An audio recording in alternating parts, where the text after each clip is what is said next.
Isang mapagpalang araw ng January 13, 2025 sa ating lahat kabayan. Narito po ang latest update natin ngayong araw ng Lunes. Pero bago ang lahat, pasuyo po ulit ng like and subscribe at pahit na rin po ng notification bell. Kabayan, ngayong araw ng Lunes, narito pa rin po ang epekto ng iba't ibang weather system natin. Narito pa rin po ang epekto nitong northeast monsoon o hanging amihan sa may Cagayan Valley, Cordillera Administrative Region kasama ang Aurora. Kaya asahan dyan ang maulap na kalangitan na may kasamang pag-uulan. Apektado rin po kabayan ng northeast monsoon ang ilang natitirang bahagi ng Luzon kasama ang Metro Manila. Kaya asahan ang pagkakaroon po ng partly cloudy to cloudy skies with isolated light rains o pag-ambon lamang kabayan. Samantalang ito nga pong shoreline na pagsasalubong ng mainit at malamig na hangin ang siyang nakakaapekto ngayon at nagbibigay ng pag-ulan o kalat-kalat na pag-ulan sa may Visayas, Bicol Region, Mimaropa at Quezon. Asahan din ang maulap na kalangitan kabayan. At dito naman kabayan sa may Caraga, Davao Region, Northern Mindanao, ang siyang nakakaapekto ay ito pong easterlies. Kaya asahan ang bahagyang maulap hanggang sa may kasamang kalat-kalat na pag-ulan and thunderstorm kabayan. At dahil nga po may dulot na pag-ulan, ito pong easterlies at shoreline, pinag-iingat natin ang ating mga kababayan dahil posible po itong magdulot ng mga biglaang pagbaha and landslide, lalo na po sa mga prone areas.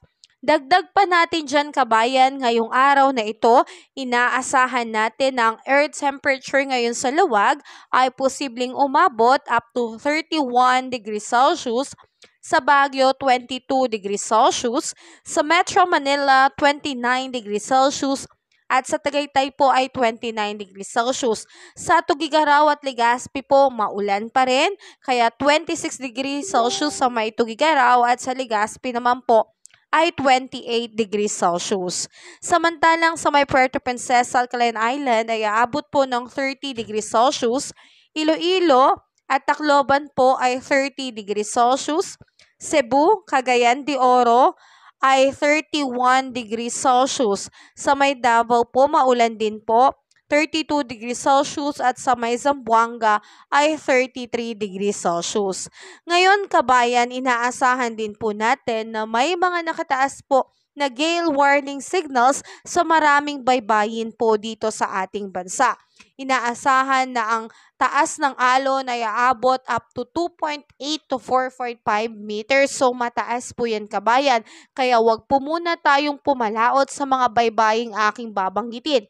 Kasama po dyan ang baybayin ng Batanes, Cagayan including Babuyan Islands, Isabela, Aurora, Northern Quezon including eastern coast ng Polillo Islands, Ilocos Norte, Ilocos Sur, and the western coast ng Pangasinan. Kasama rin ang Camarines Norte, the northern coast of Camarines Sur, the northern and eastern coast of Catanduanes, the eastern coast of Albay, the eastern coast of Sorsogon, and the northern and eastern coast ng Northern Samar and Eastern Samar. So yung mga kapatid po nating mga mangingisda ay hindi po muna pinapahintulutang pumalaot sa mga baybaying aking nabanggit dahil yan po ay mapanganib. At ngayong araw na ito kabayan, meron po tayong heavy rainfall outlook dulot po ng shoreline. So ngayong Lunes, inaasahang makaranas ng heavy to intense rain ang Catanduanes. So, orange warning po dyan, up to 100 to 200 millimeters ang buhos ng ulan. Samantalang ngayong araw ng Lunes, yellow warning or moderate to heavy rain, 50 to 100 millimeters na buhos ng ulan sa may Quezon, Camarines Norte, Camarines Sur, Albay, Sorsogon, Masbate, and the Northern Samar. By January 14, moderate to heavy rain sa may Quezon, Camarines Norte, Camarines Sur, Catanduanes at Albay. By January 15, moderate to heavy rain dito na lamang po sa Quezon. So yan kabayan, yung mga pag-uulan na posible nating maranasan ngayong araw ng Lunes hanggang January 15, dulot po ng shoreline. Kaya binag-iingat natin yung mga kababayan natin na dyan nakatira dahil posible pong makaranas ng mga localized flooding.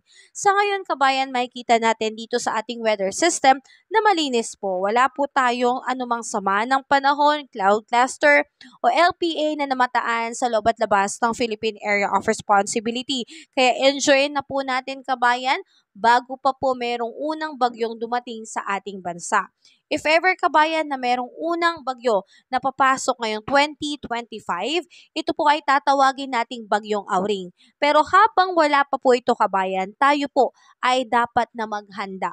Pagtibayin na po natin yung mga bubong po natin. Kung sakasakaling madali man ito tangay ng hangin ay pagtibayin po natin. At kung sakasakali man kabayan na kailangan din nating lumikas yung mga halagang gamit natin ay iligpit na po natin. Itago na po natin sa pinakaligtas na lugar sa ating tahanan. So tayo po ay maghanda kabayan. Huwag po nating punuin ng takot ang ating sarili. Ang kailangan po natin ay maging updated palagi at laging maging handa at maging alerto sa ating panahon na alam naman po natin ay sadyang pabago-bago. So mga kababayan, yan lang po muna ang aking update ngayong araw na ito kabayan. Ako po ay patuloy na makikisuyo ng iyong suporta sa pamamagitan ng like and subscribe. So ingat tayo kabayan, have a safe day po sa lahat.